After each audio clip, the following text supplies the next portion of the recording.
This Wednesday, Green Bandana will be hosting some relaxation and de-stressing activities during Freeville.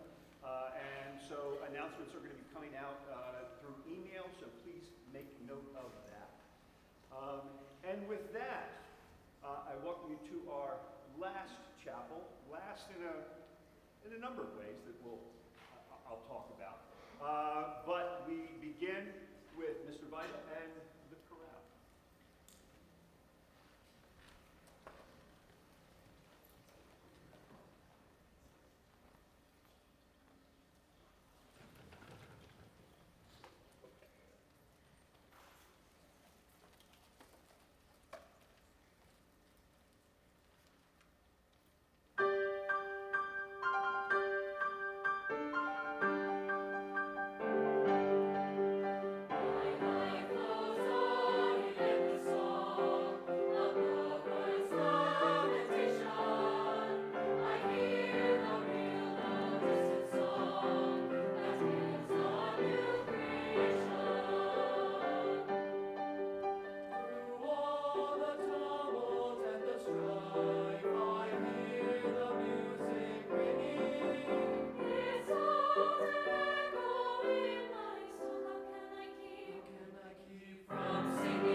How can I keep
A reading from the Epistle James.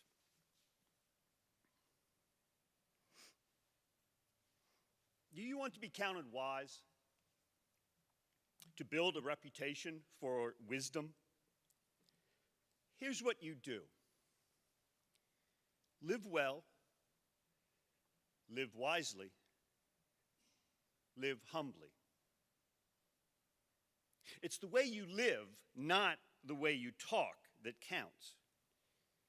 Mean-spirited ambition is not wisdom. Boasting that you are wise is not wisdom. Twisting the truth to make yourself sound wise is not wisdom.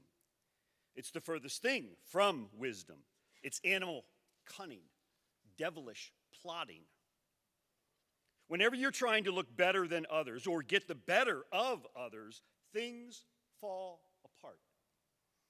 And everyone ends up at the other's throat.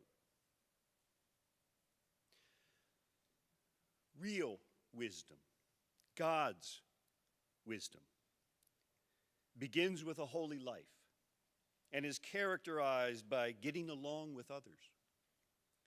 It is gentle and reasonable, overflowing with mercy and blessings, not hot one day and cold the next, not two-faced. You can develop a healthy, robust community that lives right with God and enjoy its results only if you do the hard work of getting along with each other, treating each other with dignity and honor.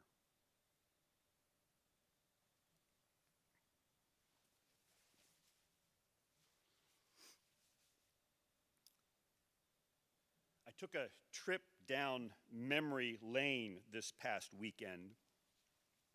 A member of my former church was having an 80th birthday. It had been 23 years since I was his pastor, so there was some catching up to do. I had officiated at weddings for his kids and many of his nieces and nephews. I baptized some family members. I presided at funerals for many family members. I was present during some tense moments at hospitals. As a clergy person, it is a profound honor and blessing to be intimately involved with individuals during some of their most trying times. To look into the eyes of someone in the midst of tragedy and know that they are looking to you for comfort and solace and direction is a weighty responsibility. It was good to catch up with Joe and his family, to hear about children that I had baptized and confirmed and now were parents. It was good to stand in the church sanctuary and allow memories to flood in. Truth to tell, though, even before this past weekend, I have been a bit nostalgic. Some new things are heading my way next year. I will be the chair of the math department, a role that I am trying to wrap my head around. After 4 years off, I will be back coaching soccer as the assistant coach. Hopefully that is not something that I, have forgotten. Iskra! Quit screwing around! Give me 10 knees to chest! No, I think I still got it.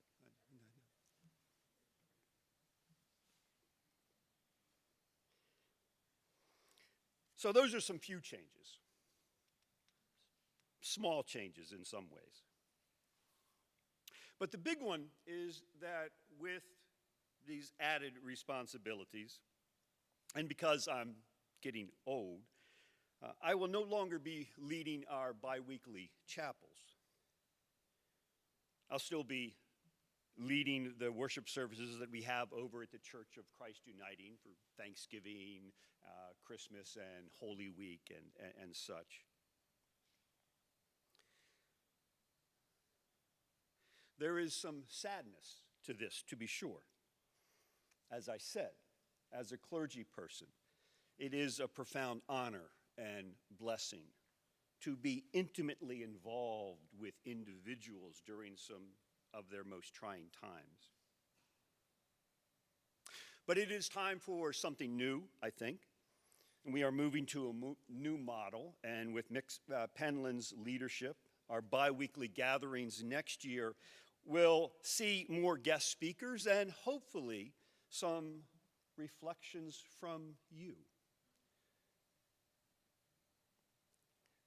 There is some excitement in such changes for me, while at the same time, in all honesty, there is a bit of fear in taking on a new role.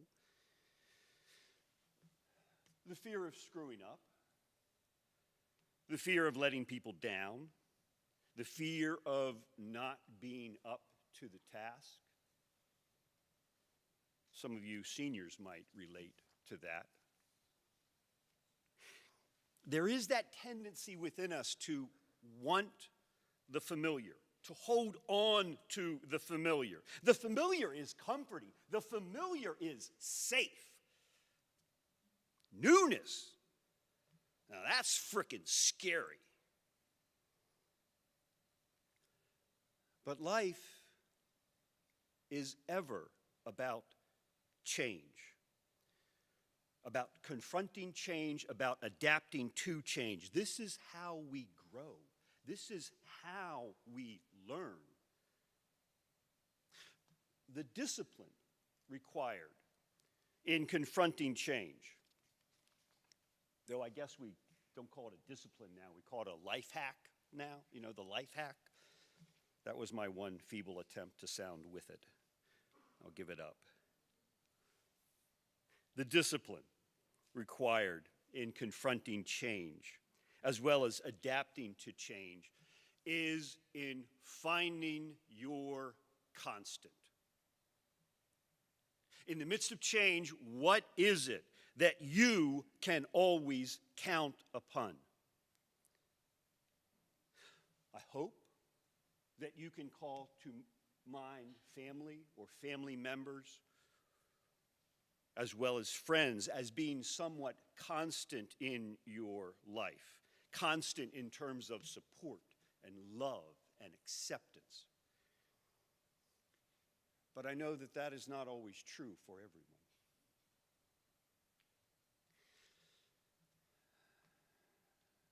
I'm speaking about something that outshines even the constancy of loving family and true friendship, which is why I asked Mr. Vita and the chorale if they would be able to sing "How Can I Keep From Singing" this morning. Because it is a song that has inspired me for most of my 37 years of ordained life.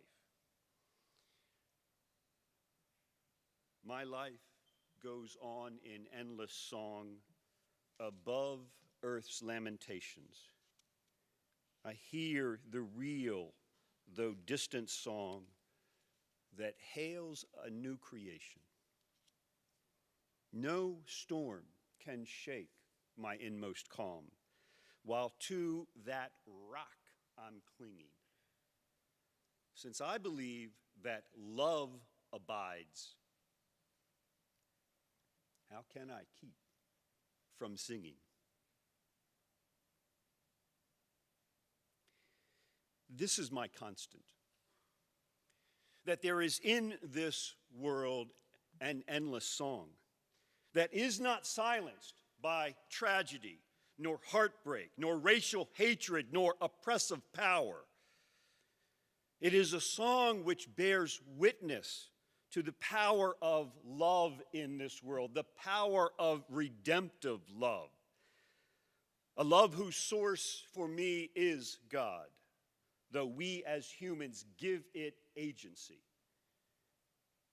It is a song that I hear giving urgency to the words of the prophet Micah. He has told you, O mortal, what is good, and what does the Lord require of you but to do justice, to love kindness, and to walk humbly with your God. It is a song that I hear breathing life into our school's motto, Verum Pulchrum Bonum, the true, the beautiful, the good. It is a song which compels me to search for truth, beauty, and goodness in my life and in the life of this institution, which has been my home for 23 years. It is a song which drives me to be a part of something larger than myself, which drives me to look beyond my needs, which, if I am truly, truly honest, are more self-serving wants than actual needs. It is a song which drives me to struggle, to live a life devoted to the common good. And in my present context, that means a commitment to our communal life. Here is that which is constant. Here is meaning for me. For as the writer James says, real wisdom, God's wisdom, begins with a holy life and is characterized by getting along with others. It is gentle and reasonable, overflowing with mercy and blessings, not hot one day and cold the next, not two-faced. You can develop a healthy, robust community that lives right with God and enjoy its results only